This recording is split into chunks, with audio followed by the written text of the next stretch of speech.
Assalamualaikum warahmatullahi wabarakatuh. Perkenalkan, nama saya Ifra Fuada dengan NIM akhir 08 kelas 6A program studi Teknis IPA. Nah, di sini saya akan sedikit berbagi pengetahuan saya mengenai getaran, gelombang, dan bunyi. Nah, topik yang akan kita bahas pada video kali ini yaitu yang pertama, konsep getaran, gelombang, dan bunyi. Yang kedua, mekanisme mendengar pada manusia dan hewan. Yang ketiga, aplikasi dalam teknologi. Dan yang terakhir adalah miskonsepsi. Yang pertama yaitu integrasi ayat Al-Quran. Nah, getaran, gelombang, dan bunyi pun sudah dijelaskan dalam Al-Quran, yaitu tepatnya pada Quran surah Al-Hajj ayat 35 yang berbunyi yaitu Bismillahirrahmanirrahim. Alladzina idza dzukirallahu wajilat qulubuhum washabirina 'ala ma asabahum wal muqimis shalah wa mimma razaqnahum yunfiqun. Yang artinya yaitu orang-orang yang apabila disebut nama Allah, hati mereka bergetar, sabar atas apa yang menimpa mereka, melaksanakan sholat, dan menginfakkan sebagian rezeki yang kami anugerahkan kepada mereka. Nah, dalam Quran Surat Al-Hajj ayat 35 ini yaitu sudah disebutkan yaitu getaran, yaitu ketika kita membaca kalimat atau ayatnya yaitu wajilat qulubuhum, yang artinya hati mereka akan bergetar. Kemudian yang akan kita bahas yaitu konsep getaran, gelombang, dan bunyi. Yang pertama yaitu getaran. Getaran adalah gerak bolak-balik secara berkala melalui satu titik keseimbangan. Nah, di PPT sudah dijelaskan yaitu besaran dalam getaran itu tertera pada gambar. Di situ ada sebuah bandul, ketika dia digerakkan akan terjadinya getaran atau gerakan bolak-balik secara berkala menuju satu titik keseimbangan. Itu dari titik A ke B, B ke C, C ke B, kemudian kembali ke A. Nah, itu disebut dengan satu getaran. Kemudian yaitu getaran memiliki beberapa besaran fisika yang dapat diukur, di antaranya satu adalah frekuensi, yaitu banyaknya getaran yang terjadi pada suatu objek dalam waktu 1 sekon. Dengan dilambangkan frekuensi itu F kecil sama dengan 1 per T atau 1 per periode, ataupun dapat kita cari yaitu dengan F sama dengan N per T. N adalah banyaknya getaran, kemudian T adalah waktu dalam satuan sekon. Nah, kemudian periode. Periode merupakan waktu yang diperlukan oleh suatu objek bergetar dalam satu kali, bergerak bolak-balik melalui titik keseimbangan. Nah, periode dapat kita cari dengan rumus T sama dengan 1 per F atau T sama dengan T per NT. T adalah waktu dalam satuan sekon, sedangkan N adalah banyaknya getaran.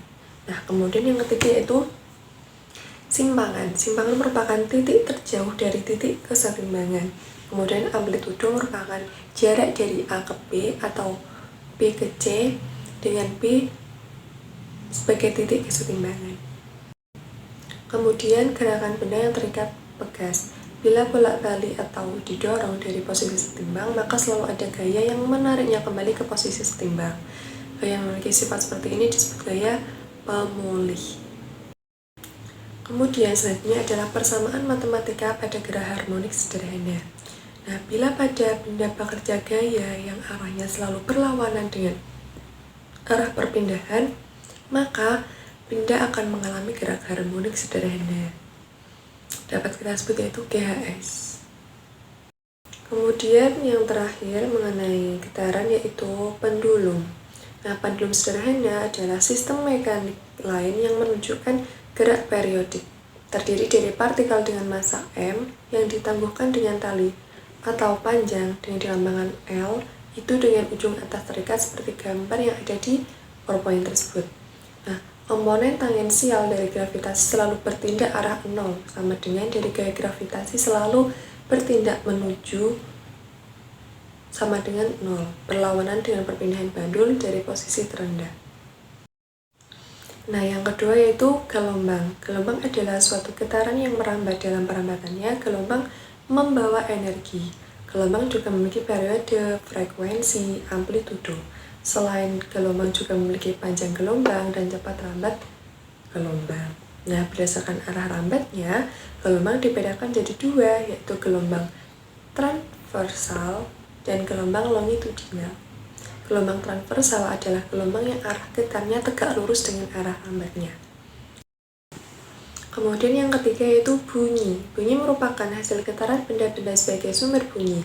Syarat terjadinya dan terdengarnya bunyi adalah karena ada sumber bunyi atau benda yang bergetar. Yang kedua ada medium atau zat perantara untuk merambatnya. Dan yang ketiga ada penerima bunyi yang berada dalam jangkauan sumber bunyi. Nah, karakteristik bunyi berdasarkan frekuensinya bunyi dibedakan menjadi tiga, yaitu bunyi infrasonik, bunyi audiosonik, bunyi ultrasonik. Nah, kemudian di dalam bunyi itu terdapat resonansi. Resonansi merupakan ikut bergetarnya suatu benda bila benda lain digetarkan di dekatnya. Resonansi terjadi apabila frekuensi benda yang bergetar sama dengan frekuensi alami benda yang ikut bergetar. Kemudian ada pemantulan bunyi. Nah, jenis pemantulan bunyi di bumi ini ada dua, yaitu gaung dan gema. Kemudian hukum pemantulan bunyi. Ada bunyi datang, bunyi pantul, dan garis normal terletak pada bidang yang sama. Kemudian sudut datang sama dengan sudut pantul. Kemudian ada manfaat pemantulan bunyi. Nah, apa sih manfaat pemantulan bunyi itu? Nah, pemantulan bunyi itu dapat bermanfaat untuk menentukan cepat rambat bunyi di udara, melakukan survei geofisika untuk mendeteksi lapisan-lapisan batuan, kemudian untuk mengukur ketebalan plat logam. Perhitungan jarak sumber bunyi dengan bidang pantul. Lintasan bunyi pantul merupakan gerak bolak-balik, maka jarak sumber dengan bidang pantul sama dengan separuhnya. Kemudian ada nada bunyi, kuat bunyi, dan warna bunyi. Nada bunyi merupakan bunyi yang frekuensinya tetap. Nah, nada bunyi bergantung pada frekuensi sumber bunyi. Kemudian ada kuat bunyi. Kuat bunyi merupakan keras atau lemahnya bunyi yang terdengar. Kuat bunyi bergantung pada amplitudo. Semakin besar amplitudo getaran sumber bunyi, maka semakin keras pula bunyi akan dihasilkan. Kemudian ada cepat rambat bunyi. Cepat rambat bunyi merupakan jarak yang ditempuh oleh bunyi tiap satuan waktu. Nah, faktor yang mempengaruhi cepat rambat bunyi diantaranya medium tempat gelombang bunyi itu dirambatkan dan suhu. Kemudian ada intervensi. Intervensi merupakan terjadinya penguatan atau pelemahan simpangan gelombang karena muncul gelombang yang lain pada tempat yang sama. Kemudian ada efek Doppler. Nah, bunyi dari sebuah kendaraan yang berubah seiring kendaraan tersebut menjauh dari posisi merupakan salah satu contoh dari efek Doppler. Frekuensi udara yang didengar saat kendaraan mendekati pengamat lebih tinggi daripada frekuensi yang didengar saat kendaraan tersebut menjauh dari pengamat. Nah, kita masuk ke dalam topik yang kedua, yaitu mekanisme pendengaran pada manusia dan hewan. Kemudian itu ada integrasi ayat Al-Quran mengenai mekanisme pendengaran pada manusia dan hewan. Telah disebutkan pada Quran surat As-Sajdah ayat 9 yaitu Bismillahirrahmanirrahim. Tsumma sawwahu wa nafakhha fihi min ruhi wa ja'ala lakumus sam'a wal absara wal afidata qalilan ma tashkurun. Nah, kemudian yaitu satu, pendengaran pada manusia. Manusia dapat mendengar bunyi karena memiliki alat penerima gelombang bunyi, yaitu telinga. Bagian telinga yang dapat dilihat secara langsung adalah daun telinga yang merupakan bagian terluar telinga. Nah, telinga tersusun dari atas 3 bagian, yaitu telinga luar, telinga tengah, dan telinga dalam. Kemudian bagaimana mekanisme mendengar pada manusia? Nah, mekanisme mendengar pada manusia berkaitan dengan terjadi resonansi. Itu sumber suara bergetar, kemudian merambat ke lubang telinga. Kemudian gelombang tersebut akan menggetarkan gendang telinga. Kemudian akan diteruskan ke telinga tengah melalui tulang martil atau landasan dan sanggudi. Kemudian diteruskan ke telinga dalam melalui membran jendela oval ke koklea atau rumah siput yang berisi cairan limfa dan organ korti. Nah, sel-sel rambut merupakan reseptor gelombang bunyi yang sebenarnya. Sel-sel rambut akan bergerak ketika ada getaran di dalam koklea, sehingga getaran akan diteruskan oleh syaraf auditori ke otak. Kemudian pendengaran pada hewan. Pendengaran pada hewan memiliki fungsi yang sama, yaitu menangkap gelombang bunyi dari sumber bunyi. Pada hewan, mekanisme mendengar ini lebih banyak digunakan untuk mendeteksi keberadaan makanan.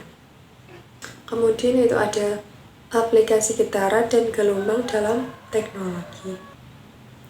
Kemudian aplikasi getaran dan gelombang dalam teknologi yaitu yang pertama ultrasonografi atau sering kita sebut yaitu USG. Nah, alasan teknologi ini menggunakan gelombang ultrasonik. Selain faktor ultrasonik yang tidak terdengar, juga gelombang ini panjang gelombangnya lebih pendek sehingga memiliki lebih sedikit difraksi. Hal ini mengakibatkan menyebar lebih sedikit dan benda yang lebih kecil dapat dideteksi. Nah, USG mengirimkan sinyal atau gelombang menuju objek dan sinyal tersebut dipantulkan kembali sehingga menghasilkan bayangan atau gambar. Kemudian ada sonar atau sound navigation and ringing. Sonar ini dapat digunakan untuk menentukan kedalaman dasar lautan yang diperoleh dengan cara memancarkan bunyi ke dalam air. Kemudian ada terapi ultrasonik. Nah, terapi ultrasonik merupakan terapi yang menggunakan gelombang ultrasonik untuk keperluan medis. Metode yang digunakan yaitu dengan memancarkan gelombang dengan frekuensi tinggi yaitu 800 hingga 2000 kHz pada jaringan tubuh kita. Nah, kemudian kita berada di topik yang terakhir kita yaitu mengenai miskonsepsi. Nah, kita sering mengetahui bahwa siswa kesulitan atau siswa tidak dapat membedakan antara panjang gelombang dilambangkan dengan lambda, kemudian dengan jarak gelombang dilambangkan dengan S, kemudian ada periode yang dilambangkan dengan T, dengan waktu yang dilambangkan dengan T kecil, kemudian ada amplitudo yang dilambangkan dengan A, kemudian dengan simbangan yang dilambangkan dengan Y. Kemudian ada glosarium yaitu amplitudo. Kita tahu bahwa amplitudo adalah simbangan getaran maksimum yang diukur dari titik keseimbangan. Kemudian ada audiosonik yaitu bunyi yang memiliki frekuensi 20 hingga 20.000 Hz. Kemudian ada bunyi merupakan gelombang longitudinal yang merambatkan energi gelombang di udara sampai terdengar oleh reseptor pendengar. Kemudian ada frekuensi yaitu bunyinya getaran yang dilakukan dalam setiap detik. Kemudian ada gema yaitu bunyi pantul yang terdengar jelas. Infrasonik merupakan bunyi yang memiliki frekuensi kurang dari 20 Hz. Kemudian ada medium merupakan media perantara rambat gelombang. Dan yang terakhir ada periode yaitu waktu yang dibutuhkan pendul untuk melakukan satu kali getaran. Satu getaran penuh dilambangkan dengan huruf T besar. Nah, itu tadi teman-teman penjelasan mengenai getaran, gelombang, dan bunyi. Hanya itu yang dapat saya sampaikan, kurang lebihnya mohon maaf.